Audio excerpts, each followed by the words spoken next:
Hello, everyone, my beautiful honeybees. Welcome to Dear Chiquis. This is a podcast where you send me your questions about anything and everything, and I answer them on the fly with all of my heart. So let's get it started with our first listener that has a question, and his name is Kevin. Hey, good morning, Chiquis. I just have a question to ask you. Being the fact that you're such a successful, independent woman, my question is, do you wish you were still this successful, as successful as you are now, but not be such a public figure in the world? Meaning, do you wish you had this much success still, but be able to go out in the street like a normal person without having people to attack you, paparazzi, and so forth? Kevin, I really like your question. It's a very special question because I'm not gonna lie, there have been moments where I've thought, dang, I wish I can have this impact on the world and still be able to enjoy my privacy. But then I think I know what my mission is on this earth. So I don't like to complain because God has been so good to me and he's given me so much. And I feel like I do have moments and I'm able to have moments of privacy. I don't ever really get bothered when people come up to me and ask me for pictures and things like that, unless they're rude, obviously, but I don't really get bothered because I see it as, you know what, these people love me or like me or care about me unconditionally and they help put food on my table. So I see it more of like, hey, yes, I can take some time to take a picture with you. So I've learned to find that balance and to go to certain places where I can have my privacy and enjoy being Janae and like put Chiquis away for a little bit. So I've been very intentional and adamant about finding those private moments so that I can keep my sanity and continue doing what I do because it's so much more than just singing on stage or writing books. Actually, it has a lot to do with writing books because in order to help change the world, because I feel that that's one of my missions, to help inspire and empower, then I have to be able and willing to be transparent. And that's part of it. And like, there's a lot of good, there's some not so good things. And I've learned to understand that. So I really like your question, Kevin. I really appreciate that because, I think that we don't get asked that enough, I feel. But yeah, I'm happy. I'm happy and I thank God more than anything. So thank you, Kevin. Okay, so our next question comes from an anonymous listener. Let's see. Hey, Chiquis, how are you? I have a question. How do you motivate your partner of 15 years without sounding like you're nagging or complaining? I have tried everything possible, every different way. Help, please. Thank you. Well, my beautiful anonymous listener. Okay, I always say this to everyone because I think we should definitely speak what's on our mind and speak what's in our hearts, our feelings, express them. It's all about how we deliver our message. You can always tell and be honest with the person because some people say, oh, I don't sugarcoat shit. Like, this is who I am, take it or leave it. Okay, cool. But I think you have the power and we have the power to get through to people and for it to stick if we speak with love. So I do think that if your man is lacking a little bit of motivation and you want him to be a little bit more ambitious and be more of a go-getter or whatever the case may be, I feel that you can definitely tell him in a loving way because that's going to resonate a lot more than if you're like talking crap. If you're like, you're lazy, you're blah, blah, blah, like that's not going to get through to him. It's going to piss him off. So I've learned to just say, hey, I have some feelings I'd like to express to you. I'm really lacking that connection with you because I'm this way, but you're not. And I understand we're two different people and I'm not trying to push you to be someone that you're not, but I would really love for you to be a little bit more motivated, to work out, to work out with me because this is what I'm doing. You can't be asking him, girl, to do things that you're not willing to do. You got to lead by example. So if you're asking certain things, you got to first be like, okay, wait, am I like that? Or am I asking for something that I'm not willing to do or that I'm not already doing myself? So check that.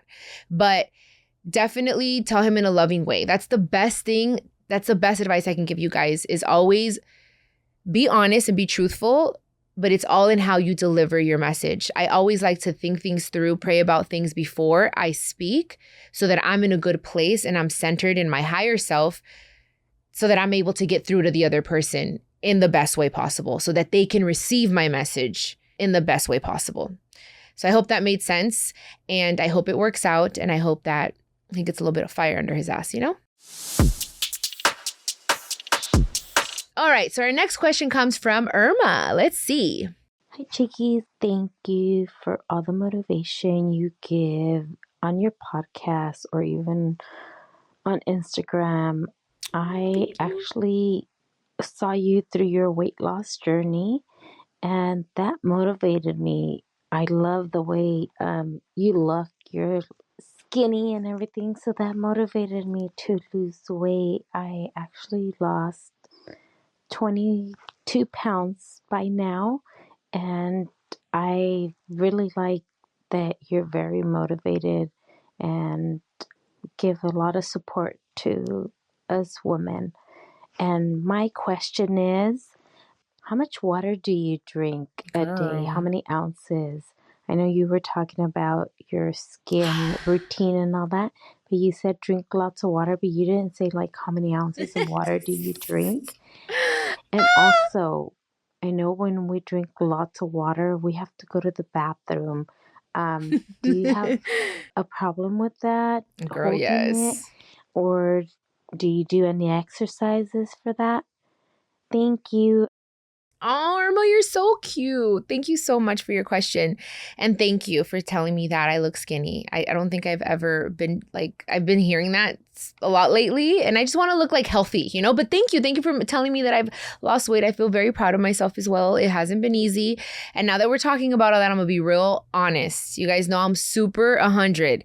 I used to drink a lot more water before. And I am not proud of the amount of water that I'm drinking right now. And I am always one to tell you guys to stay hydrated. It's been very difficult for me lately. And I'm trying to figure it out. I'm trying to figure out, am I putting too much ice? Am I not putting enough ice in my water? Should I be drinking ice with water? It's like so many different things that I already know, but I want to make it easier on me to drink water because we should be drinking half of our body weight. So if you weigh 150 pounds, half of that is 75. So we should be drinking at least 75 ounces of water. I carry around my Stanley cup and I try my best to at least finish one entire one a day. I strive for 2. I don't always do it. I haven't done it in a long time. But you guys, hydration is super important for so many different reasons. For yes, obviously being hydrated, releasing toxins, the lymphatic system, the whole thing. It's just one of the best things that we can do for obviously weight loss and just all health in general. We are 75% made of water, you guys. So it's super important to stay hydrated. So you and I, Irma, are going to work on this together. We're going to drink more water because I know it's not easy. But instead of asking for iced tea, because I love iced tea these days, I am asking for water because I'm like, okay, I need to drink water before my food gets here. And I'm like replacing things. Or like even before, drinking my tea in the morning, I'm like, okay, I'm going to drink a whole glass of water before I drink my tea. And I used to do that. Like last year was so good on it. This year has been a little bit more difficult for me. So girl, this is a whole conversation we need to have. So thank you so much for asking because I was like, Janae, get on it. Get your ass to it. So we're going to drink water together. Okay. And I'm sure you're looking beautiful. Oh, and congratulations. You guys, everyone clap. Everyone in here. Woohoo! 25 pounds, girl. That's amazing. Oh yes, Irma, before I go to the next question, you did ask about peeing. Okay, yes. I am the type of person, there are people that I know can't take poops. Like, I know you didn't ask about poop, but I'm just saying, can't take poops like outside of their home. When nature calls, I don't care where I am, I will find a way to handle business. So since I know I'm like drinking water, I want to make sure that I have a restroom accessible because yes, obviously you're cleansing and you want that because you want these toxins to like be released from your body, you know? So yes, I don't necessarily have an issue or anything with that.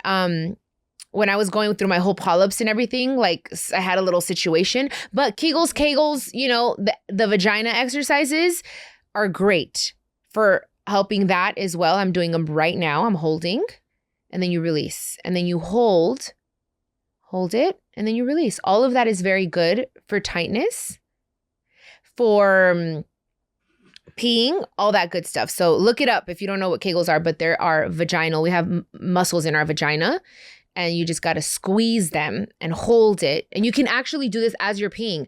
It's a good way to start. It's like, you know, you're peeing and then you hold it and then you stop it and then you release again. That's what a Kegel or Kegel is. And it's very good for also other things. You know what I mean? So do it while you're doing the hanky panky and they're going to love it.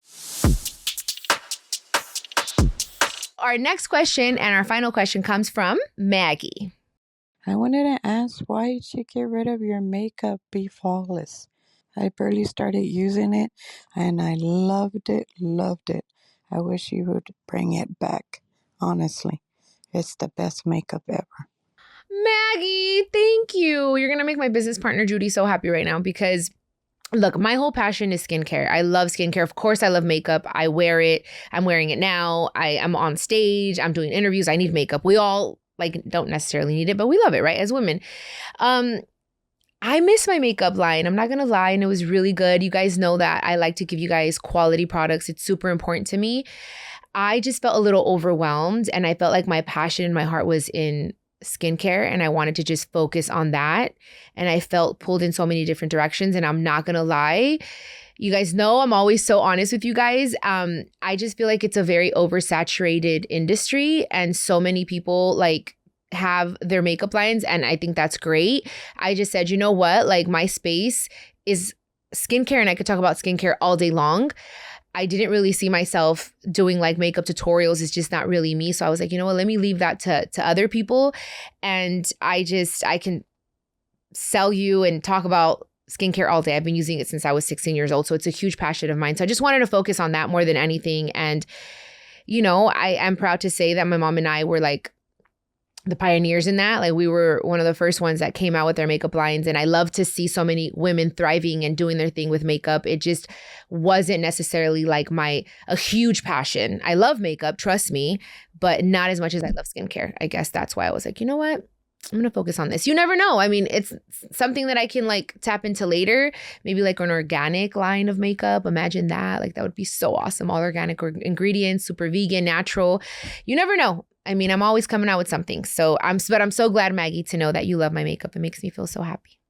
So that's our last question, you guys. And I always have so much fun on Dear Chiquis. You guys always just make me forget about everything that's going on in the world. And I just zone in on you and your questions. So I thank you guys so much for taking the time to leave me a question and watching and listening to Dear Chiquis and Chiquis and Chill. I can't express how grateful I am for each and every single one of you. And I hope you guys enjoyed this episode. And I'll catch you on the next episode of Dear Chiquis, okay? Love you guys. This is a production of iHeartRadio and My Cultura Podcast Network. Follow us on Instagram at My Cultura Podcasts and follow me, Chiquis, that's CHIQUIS. For more podcasts from iHeart, visit the iHeartRadio app, Apple Podcasts, or wherever you get your favorite shows.